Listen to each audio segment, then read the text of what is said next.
गुरुजी, मेरा माता पिता आपके ज्ञान से बिल्कुल सहमत नहीं है। तो आपके माता पिता मेरे ज्ञान से बिल्कुल सहमत नहीं है।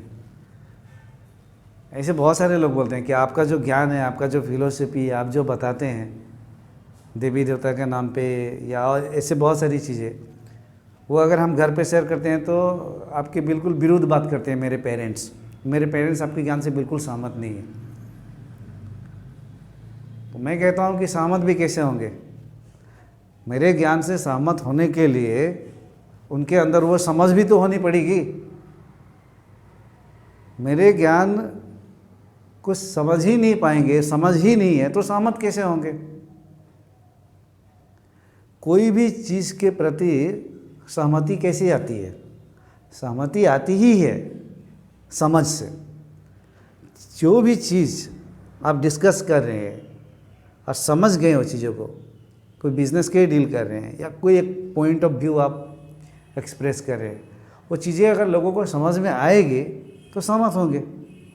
मैं अचानक से बोल देता हूँ, वही भाषा बोलता हूँ जो बुद्ध ने कभी बोले थे, देवी देवता बंद करो नहीं है, छोड़ो, ध्यान करो, परम सत्य को प्राप्त करो। तो कभी कभी ऐसे ही मैं बोल देता हूँ, और वो जन्मों जन्मों से घर पे रिचुअल्स में, कर्मकांड में, देवी देवता में फंसे हैं, पूजा कर रहे हैं। अचानक से कोई आदमी आकर बोलेगा ये सब नहीं, तुम परमात्मा को जानो, ये सब देवी देवता का पूजा छोड़ो, अब ध्यान करो, तपस्या करो, आगे बढ़ो, ये सब नहीं है। अगर कोई बोल ही दे तो भड़क ही जाएंगे ना, तो मारपीट करने पे उतर जाएंगे। मुझे पता है वो नहीं मानेंगे, क्योंकि वो पहले से यही करके आए हैं। कैसे मानेंगे वो? लेकिन ऐसा नहीं है कि सब पेरेंट्स नहीं मानेंगे। ऐसे भी कुछ पेरेंट्स हैं जिनको समझ है, थोड़ी सी अक्ल है, परेशान हो गए हैं पूजा कर करके, कुछ उनकी पूजा काम कर नहीं रहा है अभी, तो वो लोग कभी कभी हमारे ओर खिंच जाते हैं, वो कोशिश करते हैं समझने के लिए। और देखिए, पहले कई शास्त्रों में ऐसा लिखा हुआ था कि पृथ्वी जो है फ्लैट है, जैसे कुरान में या बाइबल 7 दिनों में पूरे क्रिएशन हुआ, कुरानों में भी एक ही बात लिखी है, पृथ्वी फ्लैट है। गैलीलियो आया और जैनिज्म का प्रवर्तक महावीर, वो चंद्रमा पे देवी देवता रहते हैं। ऐसी कई बातें आपको मिलेगा। अब चंद्रमा पर वैज्ञानिक पहुंच गए, तो उनको तो देवी देवता मिले नहीं वहाँ पे। ये प्रश्न भी किसी ने पूछा था उन गुरुओं को, जैनिज्म जो मुनि होते हैं उन लोगों को, तो वो भी कम नहीं होते, चालाकी होते हैं, उनके पास भी तो उत्तर है ही। तो शायद वो उन्होंने कहा कि वो चंद्रमा पे पहुंचने से पहले वो उन लोग वहाँ से छोड़ कर दूसरे ग्रह पे चले गए। अब क्या बोलेंगे आप? पृथ्वी जो है, गैलीलियो ने कहा कि ये गोल है, तो पूरे पृथ्वी पे जो लोग हैं, धार्मिक लोग जो थे, आगे बढ़ गए, गैलीलियो की बात नहीं मान रहे थे। मारने पीटने के लिए, उसकी हत्या कर देने के लिए तैयार हो गए थे गैलीलियो को। अंदर से हिल गए थे, बौखला गए थे, दिमाग हिल गया था उनका। क्यों? क्योंकि हजारों साल से उनकी बिलीफ सिस्टम बनी हुई थी, और अचानक से एक आदमी आके कहता है कि नहीं, पृथ्वी गोल है, और सब सोच रहे थे कि फ्लैट है। और पहले तो ये भी सोच रहे थे कि घूम रहा है, ये भी नहीं जानते थे वो। हम घूम रहा है पता चला तो ये भी क्वेश्चन कर रहे हैं, तो हम क्यों नहीं घूम रहे हैं?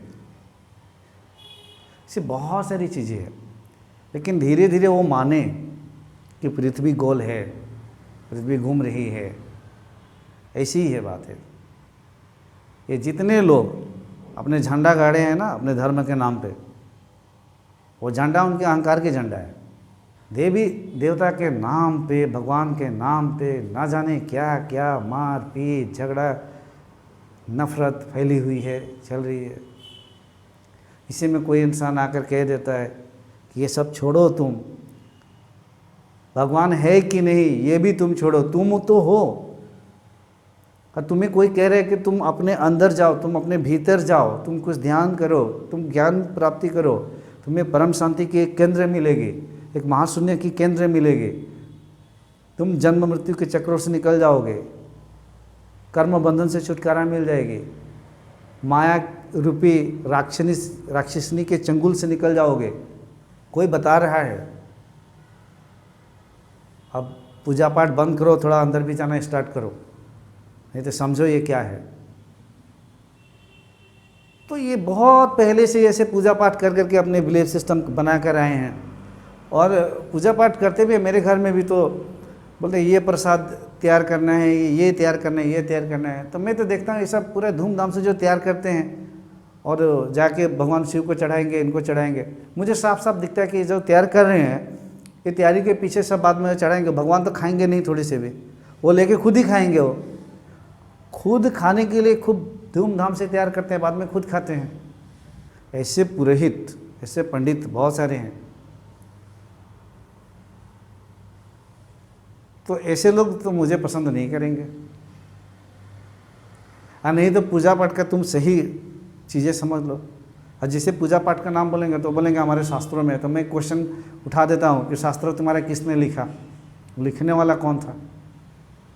तो धड़ाधड़ सब निकलता है। हिस्ट्री में जाओगे तो वेदव्यास।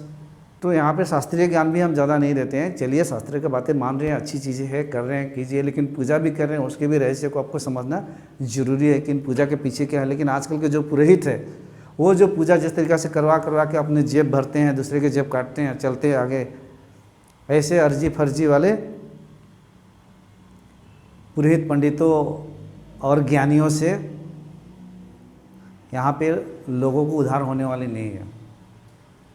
यहाँ जो परम तत्वों को जानता है, परम सत्यों को जानता है और जो दूसरे को भी वहाँ लेके जा सकता है, वो स्वयं तत्वदर्शी है। उसको साफ साफ दिखता है कि इन लोगों की मानसिकता क्या बनी है, कहाँ फंसे हुए हैं, यही निकाल सकते हैं। तो उनकी बात सुनो, उनके शरणों में जाओ। साक्षात्कार कोई भी तत्वदर्शी होता है और सारे शास्त्रों का रस होता है, सार होता है। भगवान कृष्ण खुद भी कहते हैं भगवद गीता में, कोई प्रमाणिक गुरु के पास में जाओ, वो तत्वदर्शी है, वो सत्य को देखा है, चखा है, वो तुम्हें राह दिखा सकता है, वो तुम्हें निकाल सकता है तुम्हारे दुखों से, क्योंकि वो सारे शास्त्रों का सार होता है। क्योंकि सारे शास्त्रों का सार ही है कि तुम इस परम ज्ञान तक पहुंचो, मुक्ति मिले तुम्हें। ज्ञानी बनने से कुछ नहीं होता है। ज्ञानी बहुत सारे लोग हैं, वो तत्वदर्शी बनना पड़ता है। तो ऐसे जो ज्ञानी लोग हमारे समाज में फैले हैं, ऐसे तत्वदर्शी जितने हैं उनके हमेशा वो विरोधी रहते हैं। भगवान महाबुद्ध भी थे तो उनके विरोधी ही थे बहुत। तो ऐसे चलते रहता है। और बता रहा हूँ कौन से लोग मेरे ज्ञान के सहमत नहीं होंगे। जिन लोगों के अंदर 50% से ऊपर दैविक प्रकृति है, यानी कि दैविक स्वभाव बनी हुई है, दैविक चेतना बनी है अंदर, डिवाइन वर्च्यूज, वो मेरे बातों को सुनते ही एक खिंचाव महसूस करेंगे, खींचे चले आएंगे। जैसे कि चुंबक और लोहा की जो रिश्ता चाहे दुनिया के कोई भी कॉर्नर में हो। और जो लोग 50% बिलोज है, जैसे कि उनके अंदर ज़्यादा से ज़्यादा राजसिक गुण, तामसिक गुण से भरे हुए हैं, आसुरिक स्वभाव से परिपूर्ण जो होंगे, वो मुझसे दूर भागेंगे, वो मेरे खिलाफ में बातें करेंगे। ये इंसान ये बोल रहा है, ये बोल रहा है, वो प्लान करेंगे। और जो लोग 50% बीच में है, थोड़ा आसुरिक स्वभाव भी है, थोड़ा सात्विक भी है, राजसिक भी है और सात्विक भी है। ऐसे स्वभाव वाले जो व्यक्ति होंगे वो हमेशा कंफ्यूज रहेंगे, वो बीच बीच में रहेंगे, वो कभी सुनेंगे कभी रिजेक्ट करेंगे। उनकी जब सात्विक वृत्ति बढ़ जाएगी, वो ज़्यादा सात्विक हो जाएंगे, तो मेरे वीडियोस को भी देखेंगे, मुझे सुनेंगे, थोड़ा ध्यान तपस्या में ध्यान लगने लग जाएगी। जैसे उनके अंदर में राजसिक बढ़ जाएगी तो फिर उसी मटेरियलिस्टिक दुनिया की ओर ज़्यादा से ज़्यादा वो अग्रसर हो जाएंगे। और तामसिक ज़्यादा बढ़ जाएगी तो बिल्कुल ये रिजेक्ट करने लग जाएंगे सब चीज़ें, बातों के। जैसे देवी देवता और असुरों को फाइट चलती रहती है, इसी तरीके से। तो इस स्वभाव वाले लोग मेरे बातों से कभी भी सहमत नहीं हो सकते हैं। यही मैंने आपको उत्तर दिया। कौन से लोग मेरे साथ, मेरी बातों में, मेरी राह पे सहमत होंगे या नहीं होंगे।